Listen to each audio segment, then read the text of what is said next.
পিছতে নাট কুমুৱাগুৰি ভাটিচুবা নামঘৰ পৰিচালনা কমিটি জনজাতি নামঘৰ তাৰপাছত মাননীয় মুখ্যমন্ত্ৰীয়ে অসম দৰ্শন আঁচনি এই অসম দৰ্শন আঁচনি প্ৰতিটো সমষ্টিতে 1.5 লাখ টকাকৈ 150খন চেক প্ৰতি সমষ্টিত দিয়া হৈছে। তাৰে মৰিগাঁও সমষ্টিত মই আজি 150খন চেক জিলা আয়ুক্তৰ সাক্ষাতত আজি উপস্থিতিত আমি এখন চেক বিতৰণ কৰিছোঁ।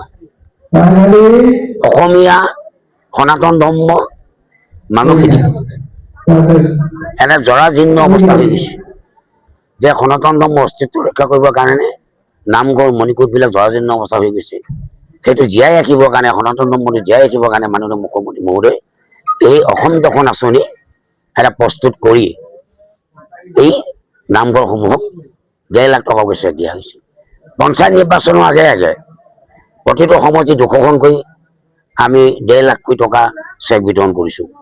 আমাৰ চৰকাৰ হ'ব অনিবাৰ্য আৰু মাননীয় মুখ্যমন্ত্ৰী মহোদয়ে আকৌ যিমানবোৰ সনাতনী নামঘৰ আছে মণিকূট আছে গুৰুজনে সৃষ্টি কৰি দিলে মণিকূট নামঘৰক আকৌ আমাৰ চেক বিতৰণ কৰিব। এটা সম্পূৰ্ণ নোহোৱালৈকে সনাতন ধৰ্ম অসমীয়া সংস্কৃতিৰ নাম আৰু নামঘৰ মণিকূট সম্পূৰ্ণ নোহোৱালৈকে তেখেতে অবিৰতভাৱে সম্পূৰ্ণ কৰি আহিব। এইটো তেখেতৰ সপোন। গতিকে সপোনটো তেখেতে বাস্তৱায়িত কৰিবলৈ চেষ্টা কৰিছে। একাংশই যিসকলে অসম দৰ্শনক চেক দিয়াৰ ক্ষেত্ৰত একাংশই বিভ্ৰান্তিকৰ কথা কৈছে যে নামঘৰ নিৰ্মাণ হৈ আছে সেইবিলাক চাবলৈ নাযায়। সেইকাৰণে আপুনি বিধায়ক হিচাপে কি ক'ব? তেওঁলোকে ব্যক্তিগতভাৱে মোক আক্ৰমণ কৰিছে।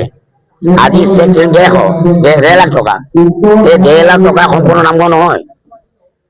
এই 1.5 লাখ টকা আধৰুৱা কৰি থৈ দিব, তাৰপিছত আৰু 1.5 লাখ টকাৰ পিছত সম্পূৰ্ণ হ'ব। তেতিয়া আমাৰ কাৰণে দিয়ে 1.5 লাখ টকা দিয়াৰ পিছত খাই পেলালে বুলি কৈ দিছে। এইকেইটা ধাৰাবাহিকভাৱে এইটো আমি বহুত সুখী হৈছোঁ। আমাৰ সমাজে বহুত ভাল পাইছে।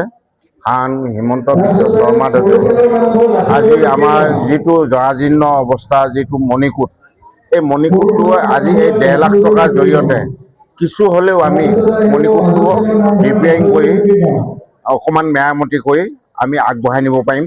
আৰু এই চৰকাৰলৈ আমি বহু ধন্যবাদ দিছোঁ।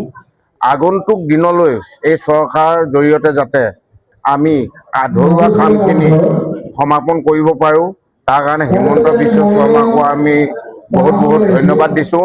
লগতে আমাৰ মৰিগাঁও 54 নং সমষ্টিৰ বিধায়ক ৰামাকান্ত দেউৰীদেৱকো আমি বহুত ধন্যবাদ দিছোঁ।